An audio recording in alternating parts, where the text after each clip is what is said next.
आपका स्वागत है इस वीडियो रिकॉर्डिंग में। देखिए, इस वीडियो रिकॉर्डिंग में मैं ये बता रहा हूँ कि ये हॉलिस्टीन फ्रीजन जो हैं ये बड़ी अच्छी गाय होती हैं, इनको रखना बहुत आसान है। परंतु ये गाय जो है ये हॉट एंड ह्यूमिड में काफ़ी परेशान हो जाती हैं। इनका टेम्परेचर काफ़ी हाई हो जाता है। इनका सामान्य टेम्परेचर भी 104, 105, 106 तक चला जाता है। अगर इनमें ब्लड प्रोटोजोन है या ये ऐसे समय में ब्याही हैं जबकि गर्मी चढ़ाव पर है, जैसे ये मार्च अप्रैल में ब्याह गई, तो इनमें काफ़ी दिक्कत हो जाती है। मैं इसको विशेष रूप से पूर्वी उत्तर प्रदेश और बंगाल, बिहार, झारखंड के बारे में बता रहा हूँ कि लोग इसको रख लेते हैं, फिर इससे काफ़ी परेशान हो जाते हैं। तो हॉलिस्टीन फ्रीजन का ऐसा है कि दुनिया में सभी जगह रखी जाती है। यही एक ब्रीड है। अगर आप पंजाब भी जाइएगा तो ज़्यादातर गाय आपको हॉलिस्टीन फ्रीजन मिलेगी। जर्सी ढूंढने से ही मिलेगी, कहीं कहीं आपको जर्सी भी अच्छी गाय होती हैं। अगर वो मिल जाए आपको तो बहुत अच्छी बात है, पर ज़्यादातर हॉलिस्टीन फ्रीजन मिलती है। तो ये पंजाब में क्यों होती हैं? देखिए, हॉलिस्टीन का ऐसा है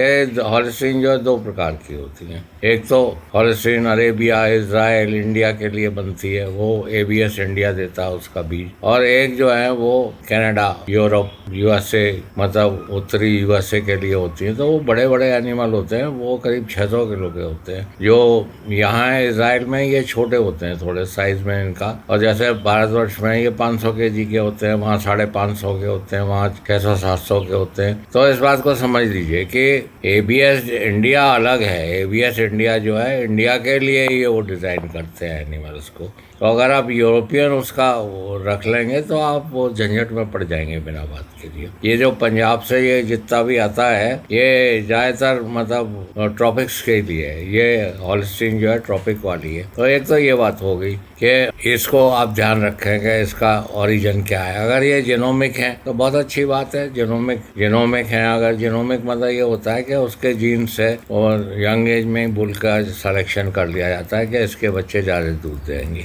तो जीन बता देता है कि इसके बच्चे दूध भी ज़्यादा देंगे, गर्मी भी सह लेंगे, इनमें रिपीट ब्रीडिंग भी नहीं होगी, इनमें एसएनएफ भी ठीक रहेगा। तो इस प्रकार से जो जेनोमिक ले लेते हैं, एबीएस का ले लेते हैं, वो तो बाजी मार ले जाते हैं। वैसे थोड़ी सीजन की भी बात है। अगर आप दुर्गा पूजा के बाद ले आए जानवर, आप बहुत लाभान्वित होंगे। फिर ये भी बात है कि आप उसे 2-3 ब्याज रखिए, फिर उसके बाद निकाल दीजिए, उसको किसी को दे दीजिए या उसे बेच दीजिए। ज़्यादा पुराने जानवर नहीं रखते हैं। तो विषय ये है कि इनको टेम्परेचर हाई रहता है। वो इनका नॉर्मल टेम्परेचर जो है, अगर इनमें पैरासाइट्स वगैरह है या इनको फुट एंड माउथ हो गई तो इनका टेम्परेचर 104, 105, 106 तक भी दिखाएगा। और उसमें बात यह है कि आप बगल वाली गाय का भी टेम्परेचर, सब गाय का टेम्परेचर ले लीजिए। ज़्यादातर ये हाई टेम्परेचर दिखाती है। ये नहीं है कि आपने उस गाय, फिर ये हाँफती भी है, तो हाँफने के लिए ये आप इसके ऊपर पानी डालें। मतलब हाउसिंग इसका ज़रूरी है। इसकी छत जो है कम से कम 20 फीट ऊंची हो, और इसमें जो है कोई फॉगर वॉगर नहीं लगाना है आपको। इसमें एग्जॉस्ट लगाना है जिससे हवा का प्रभाव बहुत तेज़ी से हो, क्योंकि ये गाय जो है वो मीथेन काफ़ी निकालती हैं। ये 500 लीटर मीथेन रोज़ निकालती हैं, और मीथेन काफ़ी गर्मी करती है। तो ये भी आवश्यक है कि आप गाय का जो है डिस्टेंस अच्छा रखें। 100 स्क्वायर फीट एक जानवर को दें। देखिए, हॉलिस्टीन हाउसिंग पे मैंने वीडियो भी बना दिया है, जिसका लिंक यहाँ पे नीचे दिया हुआ है। तो हाउसिंग ही इसमें मेन बात है। और फॉगर नहीं लगाना है आपको, वैसे ही ह्यूमिडिटी आपको एग्जॉस्ट लगाना है, मतलब या स्प्रिंकलिंग ऑफ वाटर करनी है। और ऐसा करिए कि आपकी गाय जो है मार्च अप्रैल के बाद ना ब्याए, और आप डेयरी भी शुरू मार्च अप्रैल के बाद ना करें। अगर आपको जानवर लाने हैं तो आप दुर्गा पूजा का वेट करिए, और दशहरे और दुर्गा पूजा के बाद से आप डेयरी स्टार्ट करेंगे तो आप बहुत लाभान्वित होंगे। ऐसे लोग ये बड़े परेशान रहते हैं साहब कौन सी गाय रखूं, पर सीधी बात है कि आप जेनोमिक रखिए, आप हॉलिस्टीन रखिए।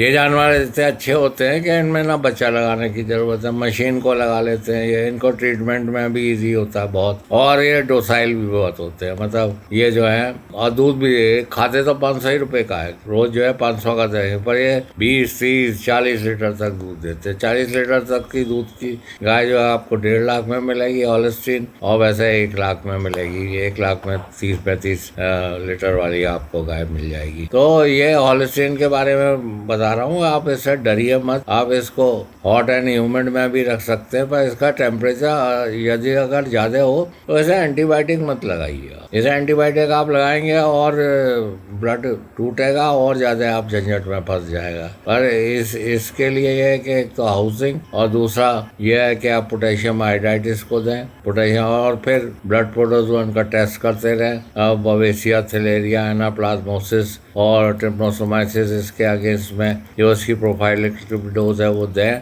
और बीमार होने पर सीधे एंटीबायोटिक में मत कोई, ब्लड टेस्ट कराइए और फिर उसके बाद मतलब उसी से उपचार करिए। अगर ब्लड प्रोटोजोन होंगे या उसके टिक्स बहुत ज़्यादा होंगे तो आपकी गाय हाँपेगी। और इसका एक ये है कि अगर आप इसके ऊपर पानी डालिएगा आधे घंटे तक तो इसका टेम्परेचर कम हो जाता है। और अगर इसको दोपहर में टेम्परेचर ज़्यादा हो जाए सुबह कम होगा। ये खड़ी भी रहती हैं, दूध भी देती हैं, पर दूध में गिरावट आ जाती है, जुगाली भी कम करती है। तो इसमें जो है मैं अपनी गाय को, ऐसी गाय जो हाँपती हैं उनको एसिलॉक है एक कैडला कंपनी का, जो कि ह्यूमन का पीएच ठीक रखती है, और उसको लगाता हूँ। और इनको ह्यूमन पीएच के लिए तो वो दिया था, पर पोटेशियम आयोडाइड देता हूँ। अगर आप पोटेशियम आयोडाइड नहीं दे सकते तो आयोडीन वाला नमक दे दीजिए आप इसे, जो टाटा का आयोडीन वाला नमक आता है। तो इन सब बातों से आप जो है इन पर विचार करेंगे तो आपको ये कुछ सोचने की जरूरत नहीं पड़ेगी कि कौन सी गाय रखूं।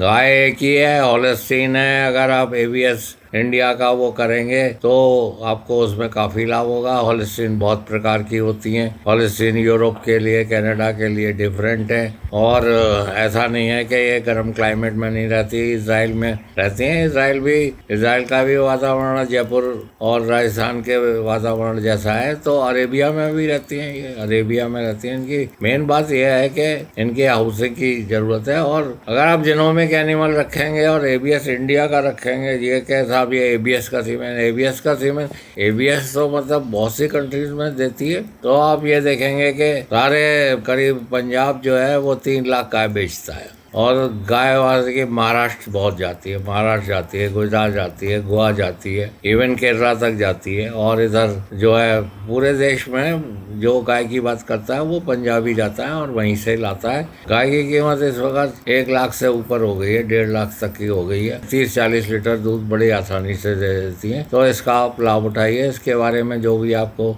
इसके हाउसिंग के बारे में देखना है तो उसका लिंक यहाँ पे दिया हुआ है, आप उसको देख लीजिए।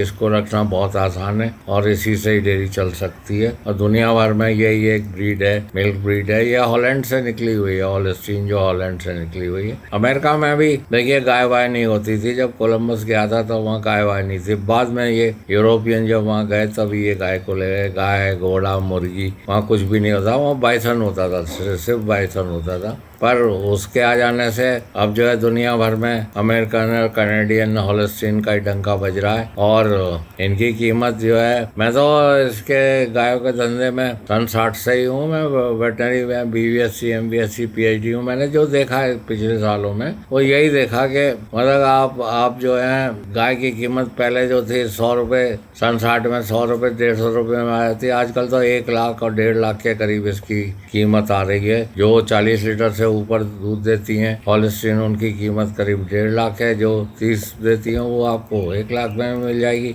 पर जो पहले 60-70 हजार में जानवर मिल जाते थे वो अब ऐसा नहीं है, क्योंकि बहुत से लोग जो हैं कोविड में मतलब बिहार में लेबर वापस आ गई और वो जो है खुद गाय रखना शुरू कर दे। मैं तो देख रहा हूँ बहुत से बिहारी भाई जो हैं वहाँ से जो पंजाब से गाय लाते हैं वो संग लेबर भी ले आते हैं। वहाँ लेबर तो बिहारी है तो वो चलाता है उनके संग, तो वो उन गाय के बारे में सबको जानता है। तो इस तरह से इसमें बहुत संभावना है। देखिए एग्रीकल्चर में, खेती में या मछली पालन में या मुर्गी पालन में जो है मतलब आपको रोज पैसा नहीं मिलता है। जो रोज पैसा मिलता है वो दूध से ही मिलता है। और अब पहले दूध के रेट कम थे, पर अब भिन्न कंपनियां आ गई हैं तो करीब 40 रुपए प्रति लीटर के हिसाब से दूध की कीमत मिल जाती है। मैं प्रोफेसर सैया हूँ। मेरा एम्ब्रो ट्रांसफर स्कूल है यहाँ देहरादून उत्तराखंड में। आप मुझको कभी भी संपर्क कर सकते हैं। मेरी दक्षता है एनिमल रिप्रोडक्शन में। मैं BVSC, MVSC, PhD हूँ और मैंने गाँव में भी काम किया है। और रिप्रोडक्शन मेरा खास इंटरेस्ट है। अगर आप इसके बारे में कोई भी सलाह लेना चाहते हैं तो आपका स्वागत है और आप कभी भी मुझसे बात कर सकते हैं। अगर आप ट्रेनिंग लेना चाहते हैं तो हमारे ट्रेनिंग के डायरेक्टर हैं 7979848332 है राजा जी, इनसे आप संपर्क करें। धन्यवाद।